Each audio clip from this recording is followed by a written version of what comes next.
ኒካህ ጊዜ ወንዱ ለሴቷ ቀለበት ማልበስ፣ ሴቷ ለወንዱ ቀለበት ማልበስ በሸሪዓ እንዴት ይታያል የሚል ጥያቄ ነው።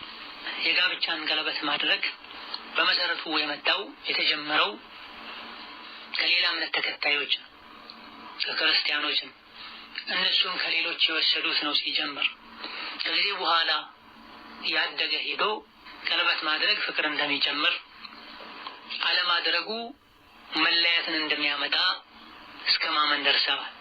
በመሆኑም እጮኞች ቀለበት ማድረጋቸው ፍቅር ያመጣል፣ ውዴታን ይጨምራል ብለው ከሆነ ይህ ሐራምም ሽርክም ነው። ምክንያቱም ከሽርክ አይነቶች ቲወላ ተጠቅሷል። ቲወላ ማለት መስተፋቅር ማለት ነው። ፍቅር የሚያመጣን ነገር ማድረግ ማለት ነው። ፍቅር ይጨምራል፣ ፍቅር ያመጣል ብሎ አምኖ ማድረጉ ሐራምና ሽርክ ሲሆን፣ እንደዚሁ ዝም ብሎ ማድረጉ ሁሉ የካፍሮች አዳና ባህል ነው። አልፎ ሁሉ ቀለበቱን ሲያጠልቁት መጀመሪያ አውራ ጣት ጫፍ ላይ አስቀምጠው በስመ አብ እንደሚሉ፣ ቀጥሎ አመልካች ጣት ላይ ሲያስቀምጡ በወልድ እንደሚሉ፣ ሶስተኛ የመሃሏ ረዥሟ ጣት ጫፍ ላይ አስቀምጠው በመንፈስ ቅዱስ እንደሚሉና በመቀጠልም ከመሃሏ ከረዥሟ ጣት ቀጥሎ ባለው ብዙ ጊዜ ቀለበት በሚያደርጉበት ጣት ላይ አሜን እያሉ እንደሚያጠልቁ ዑለሞች ረሒመሁሙላህ ተዓላ ጠቅሰዋል። ከዚህ አመጣጡ አስሉ ከካፍሮች የተወሰደ ነው። በዚህ መሰረትም የሚያደርጉ ሰዎች ብዙ ጊዜ የጋብቻ ቀለበታቸውን ላለማውለቅ ጥረት ያደርጋሉ።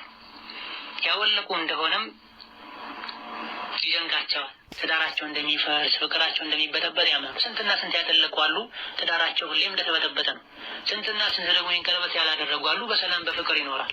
ሆኖም ፍቅር ያመጣል፣ ሰላም ያመጣል፣ ውዴታ ይጨምራል ተብሎ ከሆነ የሚደረገው ሽርክ ነው፣ አይቻልም። አዳ ነው። እንደዚሁ ዝም ብለን ነው የምናደርገውም ከሆነ የካፍሮች አዳ ነው ብሏል ኢብኑ ዑተይሚን፣ ሼኽ አልባኒ፣ ሌሎችም። በላጩ መተው ነው። ነገር ግን አዳ ሆኗል፣ ባህል ሆኗል፣ ከእምነት ጋር ምንም ያገናኘው ነገር የለም ተብሎ ከሆነ የሚደረገው አንዳንድ ዑለሞች የፈቀዱበት ሁኔታ አለ። ሆኖም ማድረጉ ካስፈለገ ከሀዲያ ከስጦታዎች ውስጥ ገዝቶ ሰጥቶ ራሷ ብታደርግ፣ እንደዚህ እሷም እንዲህ አይነት ቀለበት ሳይባል እግሬ በሚባለው ጣት አድርጎ ሳይባል ለባሏ ቀለበት ገዝታ ብትሰጥ ምንም ችግር አይኖረውም። ላኪን ብዙ ጊዜ በተለመደው መሰረት የግድ እገሌ የሚባለው ጣት ላይ አድርጉት፣ የምታጠልቅለት እሷ መሆን አለባት የተባለ እንደሆነ ከድንጋይ የሚያጋጨው ነገር ስላለ ይከለከላል። አንዳንዴ ገና ኒካህ ሳይታሰር ነው ወንዱ ለሴቷ፣ ሴቷ ለወንድ የሚያጠልቁት። ወንድ ልጅ የባዕድን ሴት እጅ መንካት፣ ሴት ልጅ የባዕድን ወንድ እጅ መንካት ሐራም የተከለከለ።